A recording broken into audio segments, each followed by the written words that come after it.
This thing is flopping. It clearly leads a really dangerous life. That's why we are going to fix this together with a beautiful repot video. But before we start, take a look at this new leaf. It's kind of white. I've been thinking that most of the times with philodendrons and other similar plants, we tend to use moss balls to encourage them to create really huge, big leaves. This is because when we have a plant like this, all these pieces here, called nodes, will create roots if they have a surface to grab on and grow in there. Most of the times we use moss balls due to the fact that they provide this stability to the plant and the surface to grab themselves and absorb nutrients from there so they can grow their leaves bigger and bigger and bigger. But the problem is with space. If you have an open corner, for example, you can use a moss ball and it will look great. The moss ball can reach up to the roof. You have no problem with this. But what happens when you want the plant to be in a specific place, like this shelf here? Well, eventually it will hit the top. And moss balls, they are kind of tall, so it will not fit in here. And this plant is kind of struggling. You can see that it wants to go horizontal, and that's okay. Let's get started with the repotting and let me tell you more about this.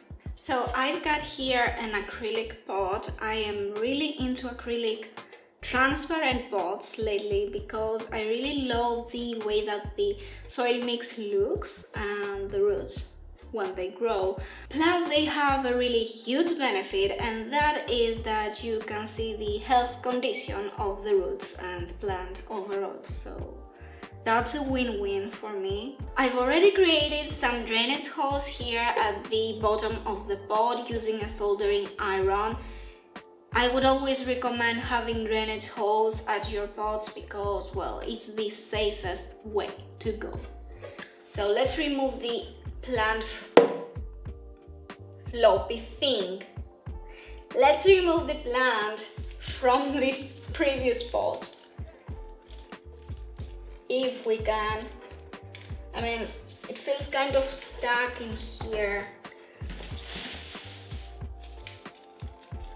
Slowly.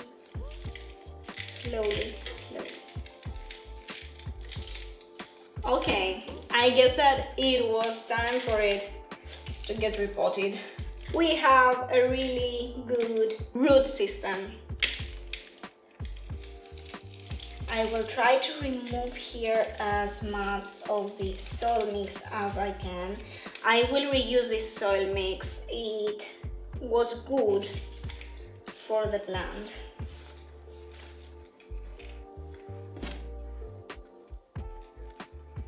So no matter if you go vertically, like using a moss ball, or if you go transverse in a pot, the plant will have the ability to create huge leaves, because the huge leaves are created due to the fact that when its node has a root, well, it can get more strength, more nutrition, more water, everything. And plus, it is a really great way if you want to have successful propagations. Well, you just let the plant crawl or climb to a moss ball or a pot. It creates roots, and when you feel confident and ready, you can just cut a piece and move it to its own pot. And we call it a day. I am really afraid of this little piece here because it is really small and kind of sensitive, kind of weak. I was actually hoping that I could remove it and put it in a pot by itself, but it feels slightly impossible. Right now we have this piece here. I don't want to try and remove more of this soil mix because I am afraid that I am just breaking a lot of roots. So we are going to just plant it as it is. Like, we are going to do it this way. Now, that is against the rule of only use a little larger of a pot every time that you repot a plant.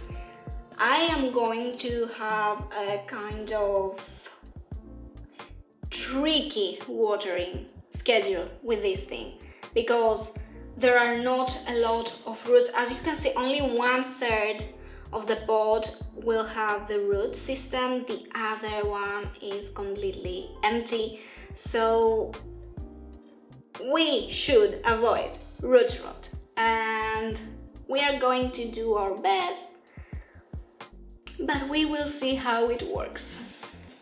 Their original soil mix, the one that they came with from the shop, was just plain cocoa coir. And I am not sure how long they would survive well in this soil mix, so that is why we are changing the soil mix composition. The soil mix that I am using is nothing really special, it's just some peat moss, cocoa coir, charcoal, orchid bark, perlite, and some leftover leca that I had.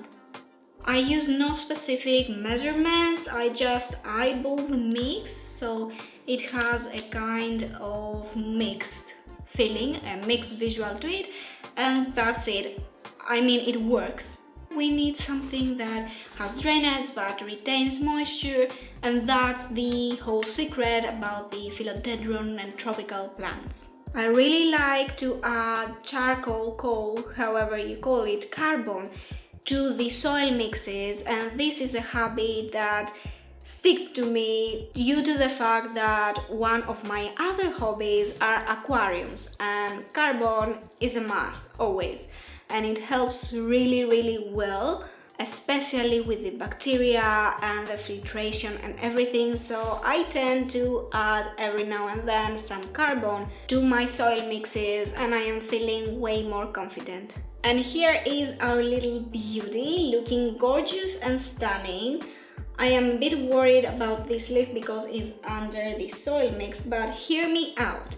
Earlier I've been saying that the watering part of this whole process will be kind of tricky. When I will water, I will only pour the water here, because here we have the main root ball. Obviously the moisture will travel across the whole pot, but I will still water here. As for this part, I will only mist as much as it needs to kind of stay moist around the nodes, and that's it. I will be waiting to see the roots that will form. Here you can see that the main branch is close to the wall, and that is cause of one main reason. When the roots start to form, we will be able to see them here on the back. And now I think that we are ready to put it at its spot, admire it, and then move on to the second plant that we are going to repot today.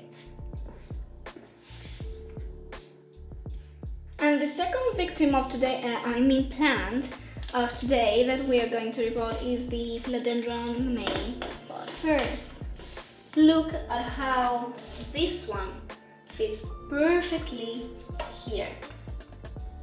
Perfectly. Also, I am not going to water it right now. I am going to leave it for one day and then water it. We have a heat wave. It's really stressful enough for the plant to be repotted, but I did not want to delay it any further, so that's why I do what I do. To the other plant. This plant will go again at a same pot, an acrylic transparent pot, for obviously the same reasons. No moss balls this time. I was really debating on this one if I wanted to grow them on a moss ball or in a horizontal pot, but well, the pot won. So we are going to repot them both in this kind of pot. Also, we've lost a leaf here, but the new growth comes really beautiful. Now this one is kind of more upright, but still will go like this. Let's remove it from the pot.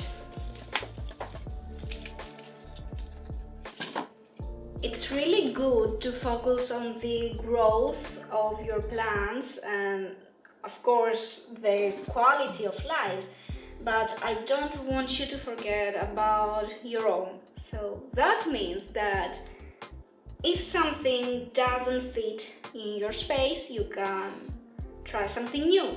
Try a different pot, exchange the plant for a different one.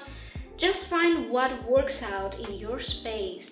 So you will feel more at peace, you will feel more excited about your new plant additions, about this hobby. Don't forget that plants is a hobby and you should enjoy it. It should not become a chore for you. So just try and decorate this space according to your style and find what really works. Not every social media post should be replicated or something. That is what I am trying to do. We are trying to find new alternatives to moss pots, to horizontal pots, to different style of pots. We are going to find what works for us and we are going to do it our way. This one has a kind of net pot, but as you can see, it gets destroyed really easily. I wouldn't really need to remove that, but still. So we are ready. Look at these roots. They are good, they are okay. The thing with this one here is actually that the root ball is really small for this huge pot. So what we are going to do is actually not fill it all the way up.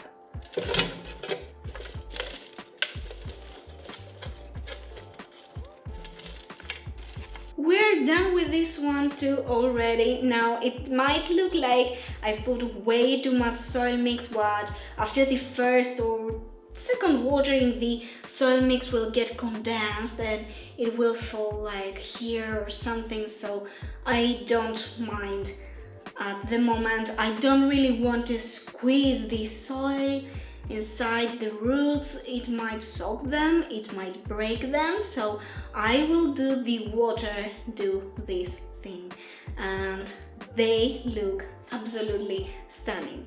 They are looking gorgeous, but I think that I will move the monet from here to this shelf here, so I will have a kind of symmetry style. So let's move them. Oopsie. After this whole adventure and the inability to split the fuzzy, what would you choose, moss poles or transverse planting? Remember that when it comes to nature, perfection is all the imperfect things combined well together. So no matter what you choose for your plants, moss poles or transverse, outdoors or indoors, if they survive and they are happy, you should be happy too.